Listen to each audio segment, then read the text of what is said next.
Hello, ഞാൻ doctor Ashna's wellness clinic, Kannur, Koothuparamba. ഇപ്പോൾ ഒട്ടനവധി ആളുകളിൽ കാണുന്ന ഒരു പ്രധാനമായിട്ടുള്ള പ്രശ്നമാണ് രക്തസമ്മർദ്ദം അല്ലെങ്കിൽ ഹൈപ്പർ ടെൻഷൻ. മുന്നെയൊക്കെ ഒരു 45 വയസ്സിന് മുകളിലുള്ള ആൾക്കാരിൽ വളരെ ചുരുക്കം പേർക്ക് മാത്രമേ ഈ ഒരു രക്തസമ്മർദ്ദത്തിൻ്റെ പ്രശ്നം കണ്ടുവന്നിട്ടുണ്ടായിരുന്നുള്ളൂ. പക്ഷേ ഇപ്പോൾ നമ്മുടെ ജീവിതശൈലിയിൽ ഉണ്ടാകുന്ന ഒട്ടനവധി മാറ്റങ്ങൾ കാരണം ചെറുപ്പക്കാരിൽ വരെ, അതായത് 25 വയസ്സിന് മുകളിലുള്ള ആളുകളിൽ വരെ രക്തസമ്മർദ്ദം അല്ലെങ്കിൽ ഹൈപ്പർ ടെൻഷൻ വളരെ കോമൺ ആയിട്ട് കണ്ടുവരുന്നുണ്ട്. നമുക്ക് കുറച്ച് ദിവസങ്ങളായിട്ട് ഇങ്ങനെ കാഴ്ചകളൊക്കെ ഇങ്ങനെ മങ്ങിത്തുടങ്ങുക, തലവേദന വരിക, തല കറക്കം വരിക, ഭയങ്കരമായിട്ട് ദേഷ്യം കാര്യങ്ങളൊക്കെ വരാൻ തുടങ്ങുക, നെഞ്ച് വേദനയൊക്കെ ഇങ്ങനെ ഇടയ്ക്കിടെ വരാൻ തുടങ്ങുക. ഇങ്ങനെയുള്ള ലക്ഷണങ്ങൾ വരുമ്പോഴേ നമുക്കൊരു സംശയം, കാരണം നമ്മളൊന്ന് ഹോസ്പിറ്റലിൽ പോയിട്ട് ഡോക്ടറെ കൺസൾട്ട് ചെയ്യാന്നുള്ളത് വിചാരിക്കും. പോയി ചെക്ക് ചെയ്ത് കഴിയുമ്പോഴാണ് മനസ്സിലാവുന്നത് BP കൂടുതലാണ് എന്നുള്ള കാര്യം. അപ്പോൾ BP കൂടുതലായി കഴിഞ്ഞാൽ നമ്മൾ പെട്ടെന്ന് ഭയപ്പെടാൻ തുടങ്ങും. ഈശ്വര, എനിക്കിത് പിന്നീട് സ്ട്രോക്ക് ഉണ്ടാകുമോ, ഹാർട്ട് അറ്റാക്ക് ഉണ്ടാകുമോ, അല്ലെങ്കിൽ മരുന്ന് കഴിച്ച് തുടങ്ങിക്കഴിഞ്ഞാൽ ഇത് ആജീവനാന്തം നമ്മൾ ഈ മരുന്ന് കഴിക്കേണ്ടി വരുമോ, ഇങ്ങനെയുള്ള പല വിധത്തിലുള്ള ചിന്തകൾ നമ്മളെ മനസ്സിൽ വരാൻ തുടങ്ങും. പക്ഷേ ഈ രക്തസമ്മർദ്ദം എന്ന് പറയുന്ന ഒരു പ്രശ്നം നമുക്ക് മരുന്നുകളില്ലാതെ തന്നെ നമുക്ക് നിയന്ത്രിച്ച് കൊണ്ടുപോകാൻ പറ്റും. നമ്മുടെ ജീവിതശൈലിയിൽ ഉണ്ടാക്കുന്ന മാറ്റങ്ങൾ കൊണ്ട് തന്നെ നമ്മൾ ഉയർന്നിരിക്കുന്ന ബ്ലഡ് പ്രഷർ വരെ നമുക്ക് നോർമലാക്കിയിട്ട് കൊണ്ടുവരാൻ വേണ്ടിയിട്ട് സാധിക്കും.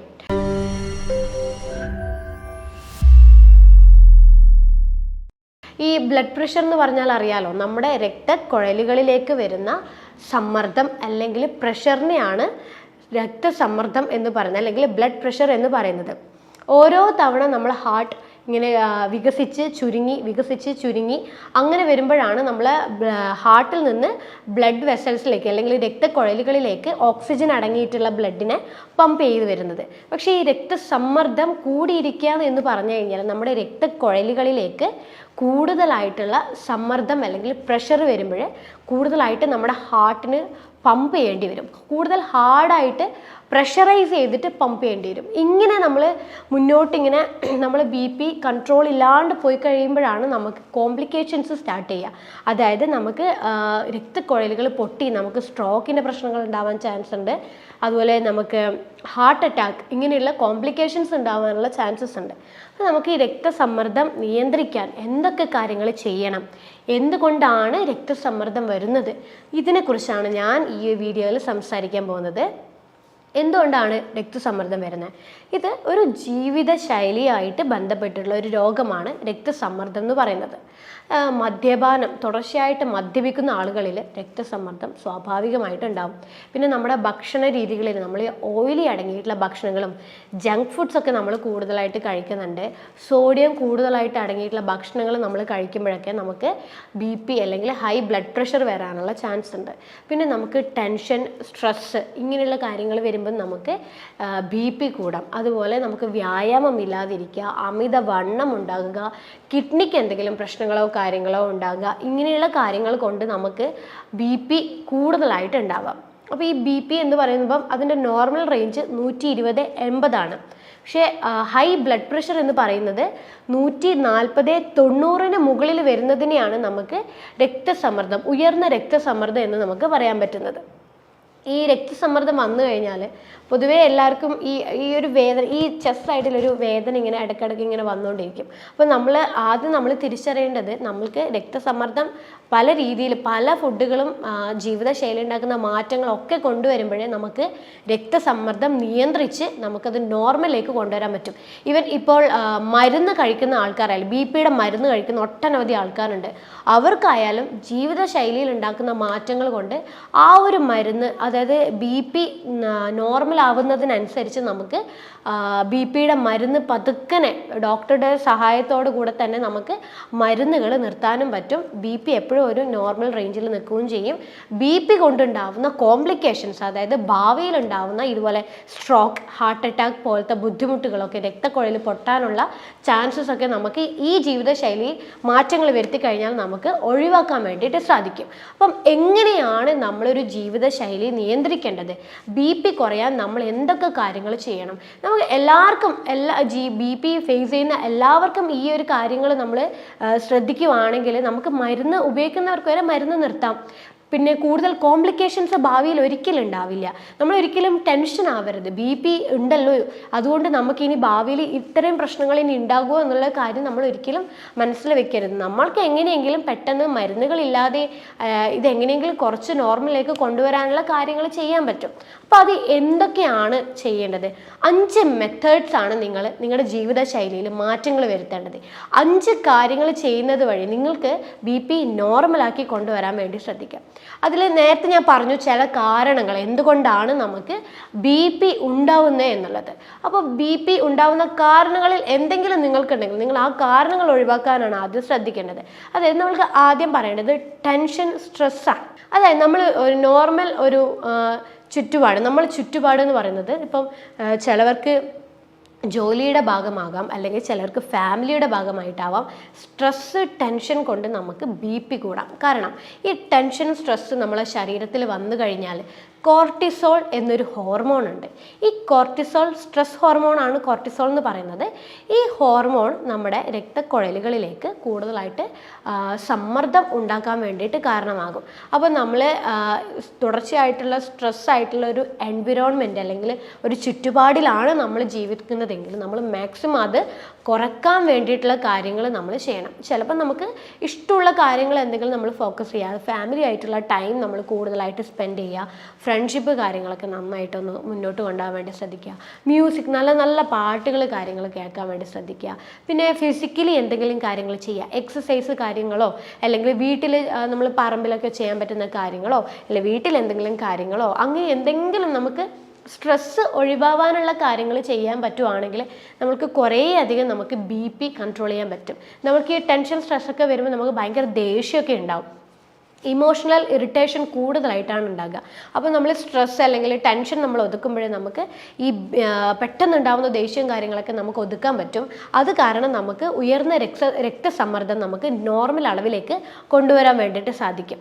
രണ്ടാമത്തെ കാര്യം നമ്മൾ ശ്രദ്ധിക്കേണ്ടത് നമ്മൾ വർക്കൗട്ട് ചെയ്യുക എന്നുള്ളതാണ്.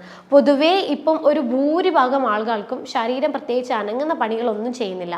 രാവിലെ നമ്മൾ വർക്കിന് പോകുന്നു, വർക്ക് ചെയ്ത് കഴിഞ്ഞാൽ വീട്ടിൽ വരുന്നു, പിന്നെ നമ്മൾ ഫുഡൊക്കെ കഴിച്ച് ഉറങ്ങുന്നു, നെക്സ്റ്റ് ഡേ സെയിം റൊട്ടീൻ ഇങ്ങനെ കണ്ടിന്യൂ ചെയ്തുകൊണ്ടേ ഇരിക്കുക. പക്ഷേ ഈ ഭാഗങ്ങളിലായിട്ടൊന്നും നമുക്ക് വർക്കൗട്ടോ അല്ലെങ്കിൽ എക്സസൈസോ യോഗയോ ഒന്നും തന്നെ വരാതിരിക്കുമ്പോഴേ നമ്മുടെ രക്തക്കുഴലുകൾ ഭയങ്കര വീക്ക് ആവാൻ തുടങ്ങും. അപ്പോൾ അത് കാരണം കൊണ്ട് തന്നെ നമുക്ക് പിന്നീട് പോകുന്തോറും ഈ ബ്ലഡ് പ്രഷർ പോലുള്ള പ്രശ്നങ്ങൾ, ഹാർട്ട് മസിൽസ് ഒക്കെ ഭയങ്കരമായിട്ട് വീക്ക് ആവാൻ തുടങ്ങും. അത് കാരണം നമുക്ക് ഹൃദ്രോഗങ്ങൾ പിന്നീട് ഭാവിയിൽ ഉണ്ടാവാനുള്ള ചാൻസസ് ഉണ്ട്. അപ്പോൾ നമ്മൾ ഡെയിലി പറ്റുവാണെങ്കിൽ നമ്മൾ കാർഡിയോ വർക്കൗട്ടാണ് നമ്മൾ കൂടുതലായിട്ട് ശ്രദ്ധിക്കേണ്ടത്. അതായത് ഓട്ടം, നടത്തം, ഡെയിലി ഒരു 1.5 മണിക്കൂർ നടത്തം, അതുപോലെ നമ്മൾ പുഷപ്പ്, സിറ്റപ്സ്, അങ്ങനെയുള്ള വർക്കൗട്ട്, കാർഡിയോ വർക്കൗട്ട് നന്നായിട്ട് നമ്മൾ ഫോക്കസ് ചെയ്യാം. കാർഡിയോ വർക്കൗട്ട് നന്നായിട്ട് ഫോക്കസ് ചെയ്യുമ്പോൾ നമ്മൾ ഞരമ്പുകളൊക്കെ നന്നായിട്ട് ഹെൽത്തി ആവാൻ തുടങ്ങും. നമ്മുടെ രക്തക്കുഴലിൻ്റെ ഭിത്തികളിലോട്ടേക്ക് പോകുന്ന ഓവർ സമ്മർദ്ദം അല്ലെങ്കിൽ ഓവർ പ്രഷർ കുറയാൻ തുടങ്ങും, നോർമൽ ആവാൻ തുടങ്ങും. ഹാർട്ട് മസിൽസ് ഒക്കെ നന്നായിട്ട് റിലാക്സ് ആവാൻ തുടങ്ങും, നോർമൽ അളവിൽ മാത്രം ചുരുങ്ങാനും വികസിക്കാനും തുടങ്ങും. അങ്ങനെ വരുമ്പോഴേ നമുക്ക് ബ്ലഡ് പമ്പ് ചെയ്യുന്നത് കൂടുതലാണെങ്കിൽ അത് നോർമൽ ആവാൻ തുടങ്ങും, രക്തസമ്മർദ്ദം നമുക്ക് കൺട്രോൾ ചെയ്യാൻ പറ്റും. അപ്പോൾ ഇത് 2 കാര്യങ്ങൾ നമ്മൾ ഒരു റൊട്ടീനാക്കി, അതായത് നമ്മൾ വർക്കൗട്ട് നന്നായിട്ട് ചെയ്യുക, സ്ട്രെസ്സ് നമ്മൾ നന്നായിട്ട് കുറയ്ക്കുക, ഇതൊരു റൊട്ടീനാക്കിയിട്ട് നമ്മൾ മാറ്റാൻ വേണ്ടി ശ്രദ്ധിക്കാം. പിന്നെ നമ്മൾ ചെയ്യേണ്ട ഒരു കാര്യമാണ് ഭക്ഷണത്തിൽ ക്രമീകരണങ്ങൾ കൊണ്ടുവരിക എന്നുള്ളത്. നമ്മളറിയാം, നമ്മൾ ആദ്യം BP പേഷ്യൻ്റ് ആണെങ്കിൽ പൊതുവെ ഒരു ഡോക്ടറെ പോയി കൺസൾട്ട് ചെയ്ത് കഴിഞ്ഞാൽ അവർ എന്ത് ചെയ്യും, നിങ്ങൾ ആദ്യം ഫുഡ് കാര്യങ്ങളൊക്കെ ശ്രദ്ധിക്കേ, നമുക്ക് ഭക്ഷണമൊക്കെ ശ്രദ്ധിച്ചു കഴിഞ്ഞാൽ ഇത് നോർമലായിട്ട് വരും. എന്നിട്ടും മാറ്റില്ലെങ്കിൽ മാത്രം നമുക്ക് പിന്നീട് നോക്കിയിട്ട് ആവശ്യം പോലെ മാത്രം മരുന്ന് കഴിക്കുക എന്നുള്ളതാണ് എല്ലാ ഡോക്ടേഴ്സും പൊതുവേ പറയാം. അപ്പോൾ ഭക്ഷണത്തിൽ ആദ്യം നമ്മൾ ചെയ്യുന്നത് എന്താണ്, ഉപ്പ് ഒഴിവാക്കുക എന്നുള്ളതാണ്. കാരണം ഈ സോഡിയം അടങ്ങിയ ഭക്ഷണങ്ങൾ നമ്മൾ കൂടുതലായിട്ട് കഴിക്കുമ്പോൾ സ്വാഭാവികമായിട്ടും നമുക്ക് BP കൂടാനുള്ള പോസിബിലിറ്റി ഉണ്ട്. അപ്പം നമ്മൾ BP കൂടിയ ഒരു വ്യക്തി ആദ്യം എന്താ ചെയ്യാം, സോഡിയം, ഉപ്പ് നമ്മൾ പൂർണ്ണമായിട്ട് ഒഴിവാക്കും. പക്ഷേ ഉപ്പ് ഒഴിവാക്കിയിട്ടും BP നോർമൽ ആവാത്ത കുറേയധികം പേഷ്യൻസ് എൻ്റെ ക്ലിനിക്കിൽ വന്നിട്ടുണ്ട്. അവർ പറയാറുണ്ട്, ഉപ്പ് ഞാൻ കഴിക്കാറേ ഇല്ല, ഉപ്പ് ഞാൻ ഫുള്ളായിട്ട് ഒഴിവാക്കി, എൻ്റെ BP ഇപ്പോഴും 150, 90, 150, 100 അങ്ങനെ തന്നെ നിൽക്കുന്നുണ്ട് എന്ന് പറയും. പക്ഷേ ശരിക്കും നമുക്ക് സോഡിയം കട്ട് ചെയ്ത് കഴിഞ്ഞാലും നമ്മുടെ നമ്മളെ ഹൃദയത്തിന് എന്ത് ന്യൂട്രീഷനാണ് ആവശ്യം? നമ്മുടെ ഹൃദയത്തിന് ആവശ്യം പൊട്ടാഷ്യമാണ്. നമ്മൾ പൊതുവേ കഴിക്കുന്ന ഉപ്പ് എന്ന് പറയുന്നത് സോഡിയം ക്ലോറൈഡ് അടങ്ങിയിട്ടുള്ള ഉപ്പാണ്. പക്ഷെ നമ്മളത് മാറ്റി നമുക്കത് പൊട്ടാഷ്യം ക്ലോറൈഡ് ആക്കിയിട്ടുള്ള ഉപ്പിലേക്ക് നമുക്ക് മാറാൻ പറ്റും. അതായത് ഇന്ദുപ്പ് എന്ന് പറയുന്നത് പൊട്ടാഷ്യം ക്ലോറൈഡ് ആണ്. പൊട്ടാഷ്യമാണ് നമ്മുടെ ഹൃദയത്തിൻ്റെ ആരോഗ്യത്തിന് വേണ്ടിയിട്ട് ഏറ്റവും നന്നായിട്ട് സഹായിക്കുന്ന ഒരു ന്യൂട്രീഷൻ എന്ന് പറയുന്നത്. അപ്പം നമ്മൾ ഉപ്പ് നേരെ ഷിഫ്റ്റ് ചെയ്തിട്ട് ഇന്ദുപ്പിലോട്ടേക്ക് നമ്മൾ സ്ഥിരമായിട്ട് എടുക്കുന്നത് കൊണ്ട് BP കൂടാൻ പോകുന്നില്ല. BP കുറയാൻ വേണ്ടിയിട്ട് മാത്രമേ സഹായിക്കുള്ളൂ. ഉപ്പ് എന്ന് കേൾക്കുമ്പം നിങ്ങൾക്ക് എപ്പോഴും എന്തുപ്പായാലും BP കൂടും എന്നുള്ളൊരു ചിന്ത വേണ്ട. ഉപ്പിൽ പലതരം ഉപ്പുകളുണ്ട്. അപ്പം ഇന്ദുപ്പ് നല്ലതാണ്, പൊട്ടാഷ്യമാണ്. പൊട്ടാഷ്യം നമ്മുടെ ഹൃദയത്തിൻ്റെ ആരോഗ്യത്തിന് നല്ലതാണ്. അപ്പോൾ നമ്മൾ ഇന്ദുപ്പ് സ്ഥിരമാക്കാൻ വേണ്ടിയിട്ട് ശ്രമിക്കുക. അപ്പോൾ ഭക്ഷണത്തിൽ ആവശ്യത്തിന് അളവിന് നമുക്ക് ഇന്ദുപ്പ് ഉൾപ്പെടുത്തുന്നതിൽ യാതൊരു പ്രശ്നമില്ല.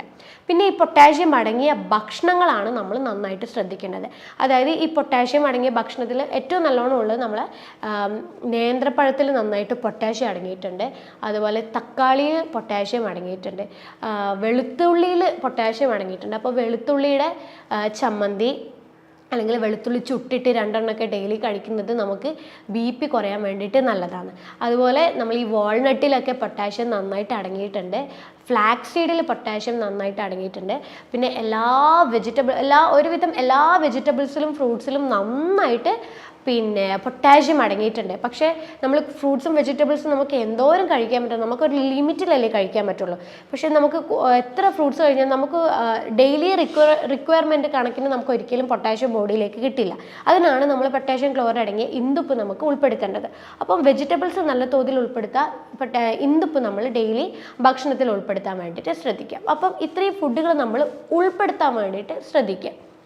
നമ്മൾ ഒഴിവാക്കേണ്ടതായിട്ടുള്ള ചില ഭക്ഷണങ്ങളുണ്ട്. അതായത് ഈ സോഡിയം അടങ്ങിയിട്ടുള്ള ചില ഫുഡുകൾ, ഈ ചിപ്സ് പോലെയുള്ള അടങ്ങിയിട്ടുള്ള ചില ചിപ്സൊക്കെ അവൈലബിൾ ഇല്ലേ, അങ്ങനത്തെ ഫുഡുകൾ നമ്മൾ കഴിക്കുക. പിന്നെ ഈ ജങ്ക് ഫുഡ്സ് നമ്മൾ കൂടുതലായിട്ട് കഴിക്കുക. ഓയിലി അടങ്ങിയ ഭക്ഷണങ്ങൾ നമ്മൾ കൂടുതലായിട്ട് കഴിക്കുക. ഇതുപോലെയൊക്കെ കഴിക്കുമ്പോഴേ നമ്മൾ BP കൂടാനുള്ള പോസിബിലിറ്റി ഉണ്ട്. അപ്പോൾ ഇങ്ങനെയുള്ള ഫുഡുകൾ നമ്മൾ പൂർണ്ണമായിട്ടും ഒഴിവാക്കുക. നമ്മൾ ഇടയ്ക്ക് കഴിച്ചോട്ടെ, ക്ലിനിക്കിൽ വരുമ്പോൾ പേഷ്യൻസ് ചോദിക്കുന്ന ഒരു കാര്യമാണ്, ഇടയ്ക്ക് ഞാനൊന്ന് കഴിച്ചോട്ടെ എന്നുള്ളൊരു കാര്യം പറയും. പക്ഷെ അങ്ങനെ ചെയ്യരുത്. കാരണം നമുക്കൊരു ആരോഗ്യ പ്രശ്നങ്ങൾ എന്തെങ്കിലും ഉണ്ടെങ്കിൽ നമ്മൾ പെട്ടെന്ന് അത് നിയന്ത്രിക്കാനുള്ള കാര്യങ്ങൾ ഫോക്കസ് ചെയ്യുമ്പോഴേ ഇടയ്ക്ക് നമ്മളെ കൺട്രോൾ വിട്ട് പോവുകയാണെങ്കിൽ തന്നെ അതിലും നമുക്ക് പ്രശ്നങ്ങൾ ഉണ്ടാവാൻ ചാൻസ് ഉണ്ട്. അതുകൊണ്ട് നമ്മളൊരു ഡയറ്റ് ഫോളോ ചെയ്യുമ്പോഴേ അത് കൃത്യമായിരിക്കണം. നമ്മുടെ ആരോഗ്യ പ്രശ്നങ്ങൾ നമുക്ക് നോർമലിലേക്ക് കൊണ്ടുവരാൻ വേണ്ടിയിട്ടാണ് നമ്മൾ ഇങ്ങനെ ഫുഡുകൾ ശ്രദ്ധിക്കണം എന്നുള്ള കാര്യം പറയുന്നത്. അപ്പം ഈ പറയുന്ന ഫുഡുകൾ നമ്മൾ ഫുള്ളായിട്ട് ഭക്ഷണത്തിൽ നിന്ന് ഒഴിവാക്കുക. പിന്നെ ഈ ഫൈബർ അടങ്ങിയിട്ടുള്ള ഭക്ഷണങ്ങൾ നല്ലപോലെ ഉൾപ്പെടുത്തി കൊടുക്കുക. വെജിറ്റബിൾസിൽ നന്നായിട്ട് ഫൈബർ അടങ്ങിയിട്ടുണ്ട്.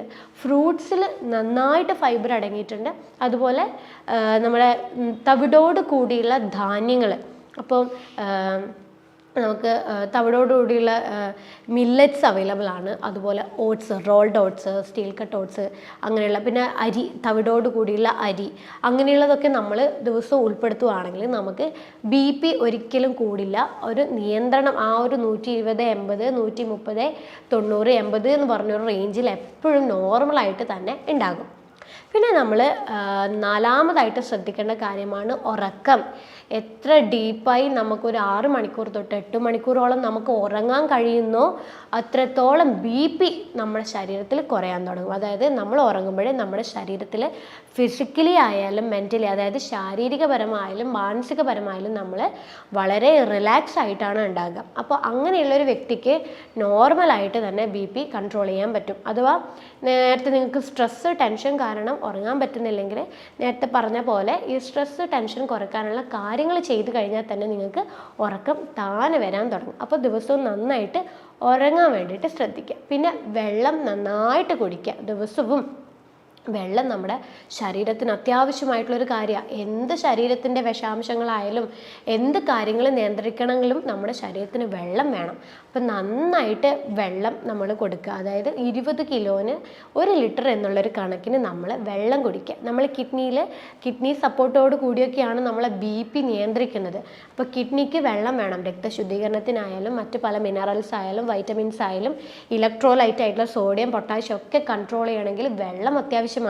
അപ്പം ഈ സോഡിയം, പൊട്ടാഷ്യം ഒക്കെ കൺട്രോൾ ആയി കഴിഞ്ഞാൽ മാത്രമേ നമുക്ക് BP നിയന്ത്രിക്കാൻ പറ്റുള്ളൂ.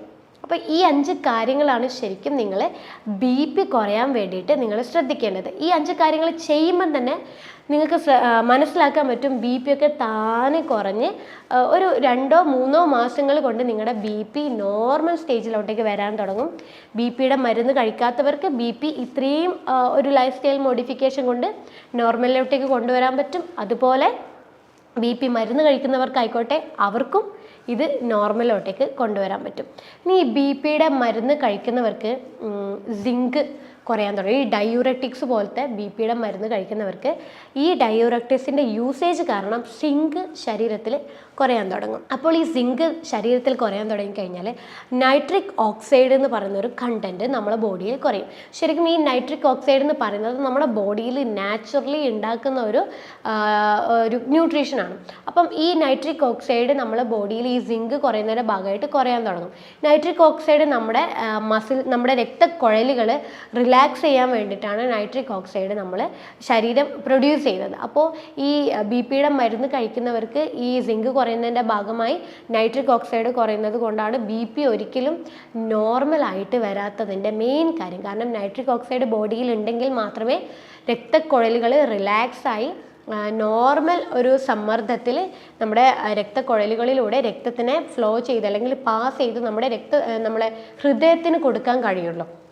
അപ്പം നൈട്രിക് ഓക്സൈഡ് നമുക്ക് ലഭിക്കണമെങ്കിൽ നമുക്ക് ഉറുമാമ്പഴം വളരെ നല്ലതാണ് നൈട്രിക് ഓക്സൈഡിന് വേണ്ടി. ബീട്രൂട്ട് നല്ലതാണ്. അപ്പോൾ ഉറുമാമ്പഴം നമ്മൾ ഡെയിലി ഒരു ഉറുമാമ്പഴം കഴിക്കുന്നത് നൈട്രിക് ഓക്സൈഡ് കൂടാൻ വേണ്ടിയിട്ട് നല്ലതാണ്. ബീട്രൂട്ടിൻ്റെ ജ്യൂസ് ഒരു ഗ്ലാസ് നമ്മൾ ഇടവിട്ട ദിവസങ്ങളിലൊക്കെ കുടിക്കുന്നത് നമുക്ക് നൈട്രിക് ഓക്സൈഡ് ലഭിക്കാനും ബ്ലഡ് പ്രഷർ കുറയാനും വേണ്ടി വളരെ നല്ലതാണ്. അപ്പോൾ ഇത്രയും കാര്യങ്ങളാണ് ശരിക്കും നിങ്ങളുടെ ജീവിതശൈലിയിൽ ഉണ്ടാക്കേണ്ടത് മാറ്റങ്ങളായിട്ടുള്ളത്. അപ്പോൾ നമുക്ക് BP കൺട്രോൾ ചെയ്യാൻ വേണ്ടിയിട്ട് നമുക്കൊരു ചെറിയൊരു ഹോം റെമഡി പോലെ നമുക്ക് ചെയ്യാൻ പറ്റുന്ന വളരെ എഫക്റ്റീവായിട്ടുള്ളൊരു കാര്യം 2 മെത്തേഡ്സ് ഞാൻ പറഞ്ഞുതരാം. അതിൽ ആദ്യത്തെ മെത്തേഡ് എന്ന് പറയുന്നതാണ് തഴുതാമ. നിങ്ങളെല്ലാവരും കേട്ട് കാണും. തഴുതാമ ബ്ലഡ് പ്രഷർ കൺട്രോൾ ചെയ്യാൻ വേണ്ടിയിട്ട് വളരെ നല്ലതാണ്. അപ്പോൾ ഈ തഴുതാമ നമ്മളൊരു 10 ഗ്രാം അതിൻ്റെ വേരെടുത്തിട്ട് നമ്മുടെ ഒരു 2 ലിറ്റർ വെള്ളത്തിൽ നന്നായിട്ട് തിളപ്പിച്ചെടുക്കാം. നന്നായിട്ട് തിളപ്പിച്ചിട്ട് ഈ വെള്ളം നമ്മൾ സാധാരണ ഒരു വെള്ളം കുടിക്കുന്ന പോലെ നമ്മൾ കുടിക്കുന്നത് BP നിയന്ത്രിക്കാനും കൂടുതലായിട്ടുള്ള BP കുറയ്ക്കാനും നോർമലായി കൊണ്ടുപോകാൻ വേണ്ടിയിട്ട് വളരെ നല്ലതാണ്. അപ്പോൾ തഴുതാമ നമ്മൾ ദിവസവും BP ഉള്ളവർ ഇത് ഉൾപ്പെടുത്തുന്നത് നമുക്ക് BP പ്രശ്നങ്ങൾ ഒഴിവാക്കാൻ വേണ്ടി നല്ലതാണ്. രണ്ടാമത്തെ മെത്തേഡ് നമുക്ക് ചെയ്യാൻ പറ്റുന്നത് ചെറുനാരങ്ങ കൊണ്ടാണ്. പഴുത്ത ചെറുനാരങ്ങ എടുക്കുക. മഞ്ഞ നിറത്തോട് കൂടിയുള്ള ചെറുനാരങ്ങ എടുക്കുക. ഈ 2 ചെറുനാരങ്ങ 2 എണ്ണം മതി. 2 ചെറുനാരങ്ങ നമ്മൾ മിക്സിയിൽ തോടോട് കൂടി അതിൻ്റെ കുരു കളഞ്ഞിട്ട് അടിച്ചെടുക്കുക. വെള്ളത്തിൽ മിക്സിയിൽ നന്നായിട്ട് മിക്സ് ചെയ്തെടുക്കുക. എന്നിട്ട് ഇത് 2 ലിറ്റർ വെള്ളമായിട്ട് മിക്സ് ചെയ്തിട്ട് ഈ വെള്ളം തന്നെ നമ്മൾ കുറച്ച് നാളുകളോളം BP കൺട്രോൾ ആവാൻ വേണ്ടി കുറച്ച് നാളുകളോളം എടുക്കുന്നത് BP കുറയാൻ വേണ്ടിയിട്ട് വളരെ വളരെ എഫക്റ്റീവാണ്. അപ്പോൾ ഈ 2 മെത്തേഡ്സ്, ഈ 2 ഹോം റെമഡി നമുക്ക് വീട്ടിൽ നിന്ന് തന്നെ ചെയ്യാൻ പറ്റുന്ന ഈ 2 കാര്യങ്ങൾ ചെയ്യുമ്പോൾ തന്നെ BP താനെ കുറയാൻ തുടങ്ങും. അപ്പം ഈ കാര്യങ്ങളും അതിൻ്റെ കൂടെ ഞാൻ നേരത്തെ പറഞ്ഞ പോലെ എല്ലാ തരത്തിലും ജീവിതശൈലിയിൽ എല്ലാ രീതിയിലും നിങ്ങൾ മാറ്റം വരുത്തി കഴിഞ്ഞാൽ തന്നെ നിങ്ങളുടെ BP നോർമൽ അവസ്ഥയിലുണ്ടാവും. BP കാരണം ഉണ്ടാവുന്ന കോംപ്ലിക്കേഷൻ, സ്ട്രോക്ക്, ഹാർട്ട് അറ്റാക്ക്, രക്തക്കുഴലുകൾ പൊട്ടിപ്പോവുക, അങ്ങനെയുള്ള പല പ്രശ്നങ്ങളും നമുക്ക് ഒഴിവാക്കാൻ വേണ്ടിയിട്ട് സാധിക്കും. അപ്പം നിങ്ങൾ നല്ലൊരു ജീവിതശൈലി ചിട്ടയോടുകൂടി മുന്നോട്ട് കൊണ്ടുപോയി കഴിഞ്ഞാൽ നല്ലൊരു ആരോഗ്യം നിങ്ങൾക്ക് നിലനിർത്തിക്കൊണ്ടാവാൻ പറ്റും. അടുത്തൊരു ഹെൽത്ത് ടോപ്പിക്കുമായിട്ട് അടുത്ത വീഡിയോയിൽ കാണാം. അതുവരേക്കും ബൈ.